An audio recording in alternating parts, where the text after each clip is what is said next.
Bonjour, je suis Grégory Barbier et voici les grands crimes de l'Est. En février 1989, à Metz, Christelle Burbach, 3 ans, est violée et égorgée. 3 ans plus tard, Christian Giacchetto est devant le tribunal, devant la foule hostile et les flashs des photographes. Il aura fallu 2 procès devant la même cour d'assises à 1 an d'intervalle pour juger Christian Giacchetto, 36 ans alors, un marginal vivant de petites rapines et chiffonnier d'occasion. Il est accusé d'avoir violé puis égorgé à Metz la petite Christelle Burbach le 25 février 1989. Lors du premier procès, le 23 janvier 1992, 3 ans plus tard, c'est en hurlant comme une bête aveuglée par les flashs des photographes et les projecteurs des caméras que Giacchetto a fait son apparition dans les couloirs du palais de justice de Metz. Confronté à la foule tassée dans la salle d'audience, le petit homme, vêtu d'un blouson de cuir et d'une chemise à carreaux de bûcheron, ressemble à un hibou effrayé. Ses yeux ronds roulent d'un bout à l'autre. Maintenu par les policiers, il crie son nom dans le micro et sa date de naissance, puis s'assied. Découvrant la présence sur un banc du trio formé par Jean-Luc Laboueb, Fabrice Chenevet et Jean-Claude Léonard, ses anciens compagnons de beuverie qui étaient poursuivis pour ne pas avoir empêché le crime, Giacchetto se relève et crie « Vous croyez que je vais rester avec les 3 là qui ont fait le coup ?» Le ton du premier procès est donné. L'accusé principal totalement imprévisible réaffirme au fil de l'audience qu'il n'est en rien mêlé à ce crime sordide. Mais au bout de 6 jours de débat, après une multitude d'incidents, un témoin surprise, dénommé Patrick Wagner, se présente à la barre.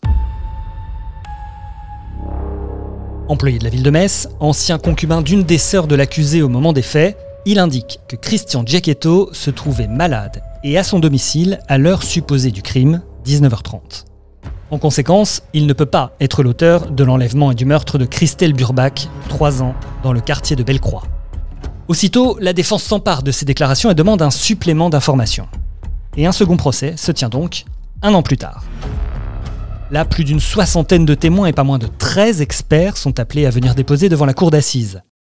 Et parmi ces témoins, les 3 policiers qui ont été appelés par la salle de commandement du commissariat de Metz pour se rendre d'urgence rue de la Vienne à Bellecroix auprès d'une mère de famille qui venait de signaler la disparition de sa fille qu'elle avait laissée quelques instants à peine endormie dans sa voiture devant le domicile de ses parents.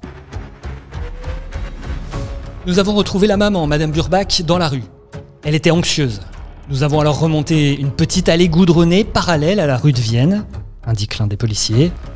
Dans le faisceau de la lampe torche, l'un d'eux découvre une large flaque de sang frais, puis, un peu plus loin, le petit manteau vert de l'enfant, ses bottes jetées en contrebas et son pantalon ensanglanté. Des renforts sont demandés et les recherches aboutissent assez vite à la découverte du corps. Un policier se souvient. Son visage, qui était maculé de sang, était dissimulé sous son pull. Lorsque l'album photographique réalisé avant et pendant l'autopsie circule parmi les jurés, certains refusent de le regarder. Giacchetto aussi ne veut pas voir ces images atroces. Mais revenons au moment de l'arrestation du suspect. Dans cette affaire, au début des investigations, Giacchetto avait été entendu dans un premier temps à titre de témoin. Puis, devant les contradictions de ses déclarations, il avait été placé en garde à vue le 11 mars 1989. Le 12 au matin, il avouait « J'ai coupé la gosse avec ma serpette ».